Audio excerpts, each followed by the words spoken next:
Krishnan has dedicated over 2 decades to the development of the heritage sector in Singapore and was the lead curator for the South Asia Collection and Gallery of the Asian Civilizations Museum and the Indian Heritage Center in Singapore.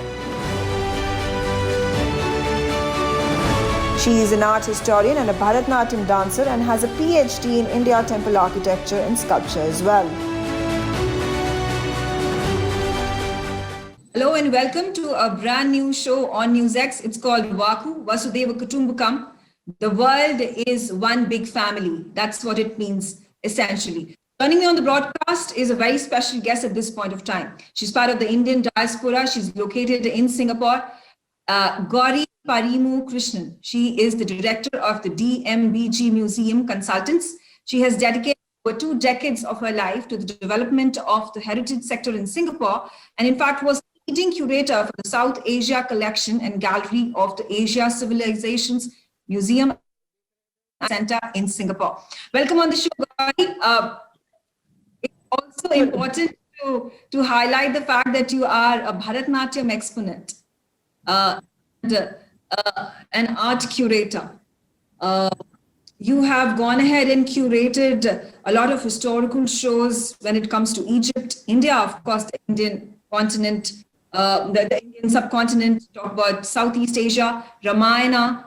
Perhaps the next feature going to be Mahabharata? I wish.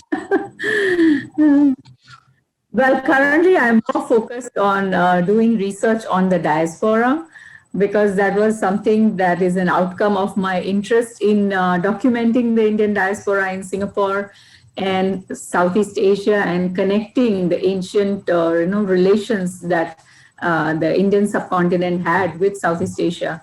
So I'm currently going into that direction, and if not Mahabharata, but at least there is going to be several publications on different Indian communities, as well as the entire, how Hinduism has spread and established itself in Southeast Asia and in Singapore.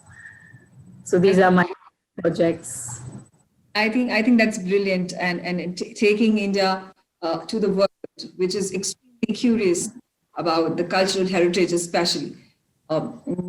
My first question to you would be the journey that you've taken. It's been decades together. How has it panned so far from living in India and then moving to Singapore and growing your roots over there and ensuring that the Indian heritage is talked about, spoken about, heard about? Well, it has been an uphill task since, when I came and joined the National Heritage Board in 1993, I was the first officially appointed curator for so-called South Asian culture and civilization. So I had an art history degree from India. So I was the first Indian curator, so to say. And since then, soon after that, I did a major exhibition of Indian art for the Asian Civilizations Museum called the Alamkara 5,000 Years of India. And that was like a opening of floodgates. Neither I nor my management or the museum, no one realized how important Indian culture is to Singapore and to Southeast Asia. We had visitors from Southeast Asia. We had royalties and dignitaries from all over Southeast Asia. And the Indian community came out in droves. We didn't even have a budget for marketing, just by word of mouth. Mm-hmm. Then we had 165,000 visitors in 5.5 months. And this was a major show of Indian art from the National Museum in New Delhi. Since then, it's not been looking back, and we developed the Indian Gallery for the Asian Civilizations Museum that opened in 2003. And then we had the Indian Heritage Center that opened in 2015.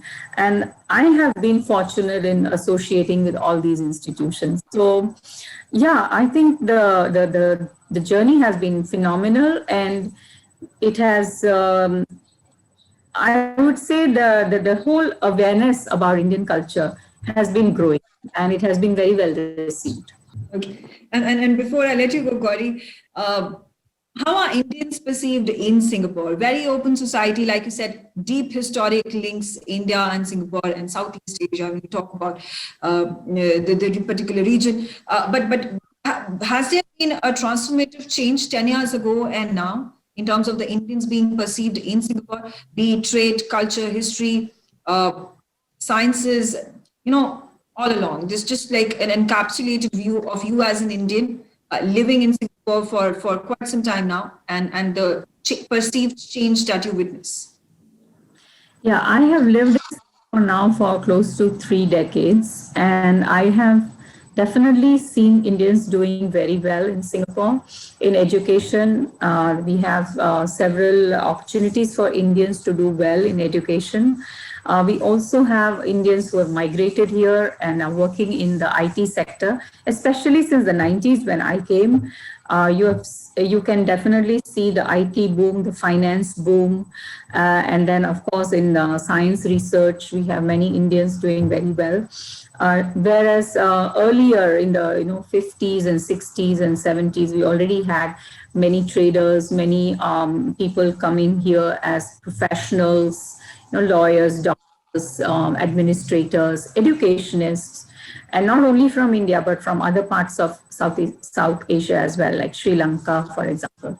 So Indians have done very well in almost every sector, including the arts. And arts have also done really well. And what I see Singapore government doing is they encourage all communities, all races, because it's a multicultural, multiracial society. And definitely Indians have done very well for themselves and they are getting recognition, which is a very positive sign. Thank you, Gauri, for joining us on this very special broadcast. You brought about a lot of insight about Indians in Singapore and how things are panning at this point of time. Like you said, 3 decades is quite a substantial time to become somebody from that particular region, even though it had been foreign for you years ago. On that note, I thank you for joining me on the broadcast on this very special show called VaKu. NewsX ITV network have proudly launched the VaKu Diaspora Broadcasting Network. VaKu DBN will be India's first mainstream platform dedicated to the diaspora community. Help support us, become VaKu patrons at memboro.com/VaKu. You will get the first access to our interviews, make recommendations, merchandise access, ask questions and get a shout out of thanks on our TV shows. You can also suggest to us who should get the VaKu Golden Chakra Awards and also tell us who should get into the VaKu Hall of Fame. Limited memberships are available at 100 rupees per month on Memboro VaKu. Sign up now, log on to memboro.com/VaKu.